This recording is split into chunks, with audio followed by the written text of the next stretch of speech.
Many people do not realize it, but USB is a differential protocol, which means it also uses twisted pair to transfer data. Here's a schematic of a standard USB 2.0 cable. As we can see, it has only 4 wires. 2 wires carry ground and power, and the other 2 handle USB data. So, if we pick any twisted pair cable, say a standard Ethernet UTP cable, we can use it to create a USB connection. Answering the question, why it is necessary, I can tell you that this DIY cable will work much better than any no-name USB extender. The reason is that UTP cables are manufactured to meet strict standards, which is something many or even most no-name USB cables lack. Also, if your device, say it's a webcam, is outside your premises, you'll only have to drill a hole large enough to pass the cable. Okay, here's what I found in my inventory. This nice piece of Hyperline uses copper wires and is about 7 meters long. Here's how you check length. The cable has meter marks. This mark here is 2,754 meters. And the other side is 2,760 meters, which makes it a 6-meter cable. But here we have an extra piece that goes beyond the 2,760 meter mark, which is also about 1 meter long, so the total length is basically 7 meters. The first thing we're going to do is strip the external insulation. It's always a good idea to make a cut along the cable. In my experience, this never damages the wires and goes fast and smooth. Okay, the cable is ready. Now we need to look for connectors. Again, in my inventory, I found this nice USB-A type connector. It's a China-made cable. It's very cheap, so the casing is not actually glued, and if you pull well, you can remove it. So here's our connector. Now let us unsolder the wires. Here you have to be very careful to not overheat the pins, because if you do, you're gonna melt the plastic, which can render the connector unusable. Apply the soldering iron gently and for a short period of time only. Okay, now our connector is fully unsoldered. Now we have to prepare the cable. Let us make the sleeve look a bit nicer and cut the wires to appropriate length. Please note that when the wires are short like that, it's easy to confuse the pairs. Make sure you identify them and consider which is which.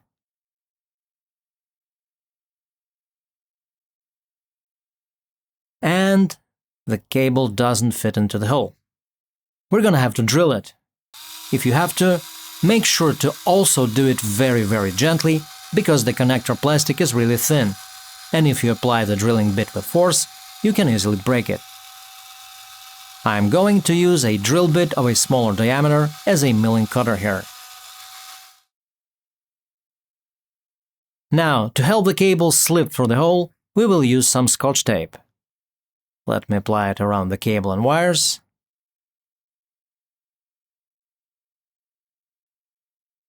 And there we go. The cable is in. Now we have to decide on the connection scheme. Which wires will carry which signal? I suggest we use the green twisted pair to transfer data. That makes sense, right? And we got a total of 6 extra wires that we can use to carry power. This obviously makes the cable superior compared to any regular USB extender, which has only 2 wires dedicated to power lines. Now, we can use separate pairs for each power line, or we can use each twisted pair to carry both lines. I suggest we do the second, because that way we'll end up with a more balanced and noise-proof cable. So here's what our connection schematic will look like. The brown, blue, and orange wires are connected in parallel and carry the ground rail. The brown striped, blue striped, and orange striped are also connected in parallel and carry the plus 5 volts rail. The green pair, that's green and green striped, carry data. Green is D+, and white is D-. Okay, let's locate our pairs again. Here's the green one, put it aside, and the rest of the wires we're going to twist according to our plan. First, twist the white striped ones.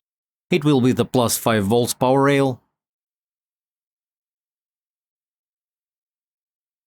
Can use pliers to help. Now twist the colored ones. This will be our ground connection.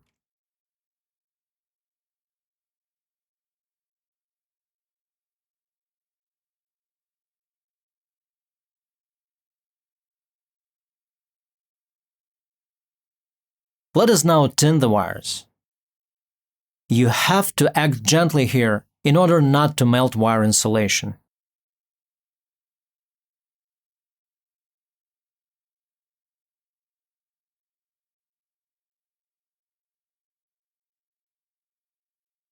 And now position the wires to fit the connector poles.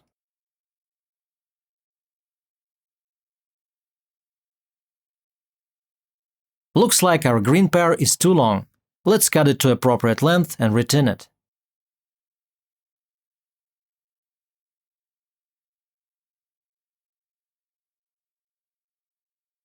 We can now solder the wires.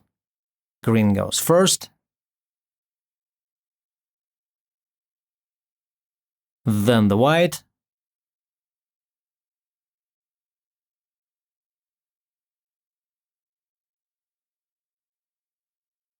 then the plus 5 volts,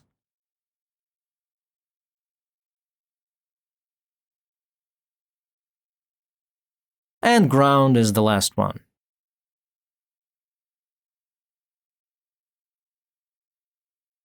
Looks nice to me. I think we're ready to put the casing on.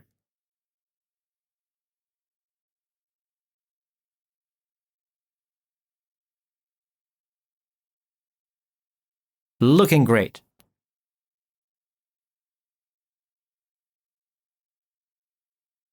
Now let us proceed to side B.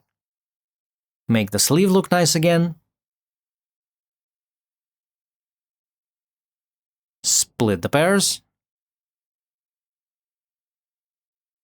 Join the power lines, use pliers.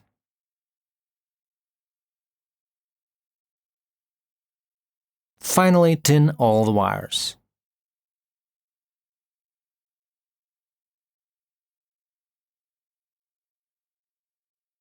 Position them to fit the connector.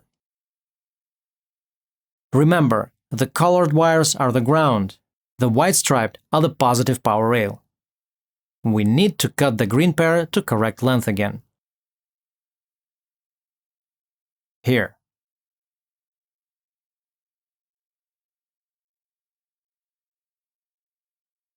At this point, it would be a great idea to check our cable with multimeter. I will use a USB-B socket for that.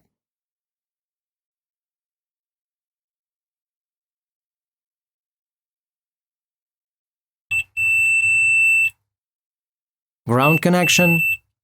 Good. Plus 5 volts. Good. Green. Yep. And white. It's there. We must also check for shorts between the wires. Checking each wire to each wire.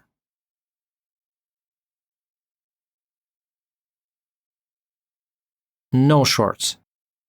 Great.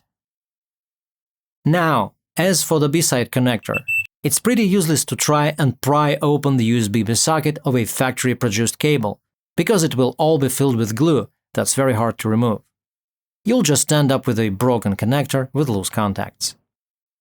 So what I suggest doing is find a connector that was mounted on a PCB. I use a piece salvaged from an old PCI USB port. There's no need to unsolder it. Just cut some extra PCB on the sides, and it looks nice and good. Now, what we're going to do next is retin the pins. Thing is, factory-produced PCBs use high-temperature solder, so it may be hard to melt with your iron.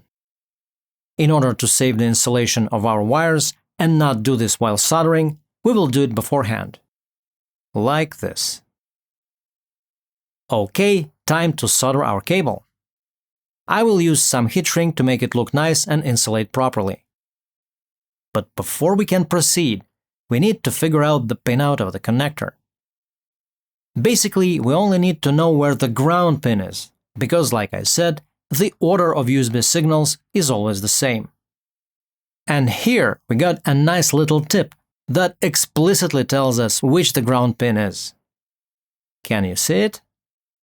Want to pause the video and take a moment to think. This. We can see this pin connects to socket metal case, which means it is the ground. Okay, now let's solder, starting from the plus 5 volts side this time. Now the ground wire, green the D+, and finally white the D-. We're done. Now, before we plug anything valuable in here, let us check out our cable with the USB tester.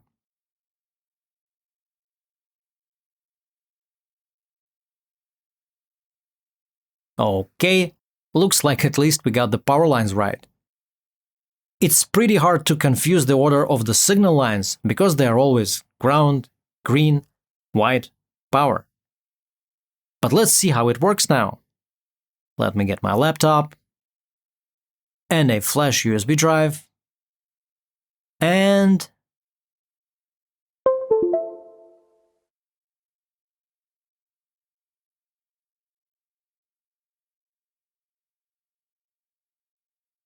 everything is working.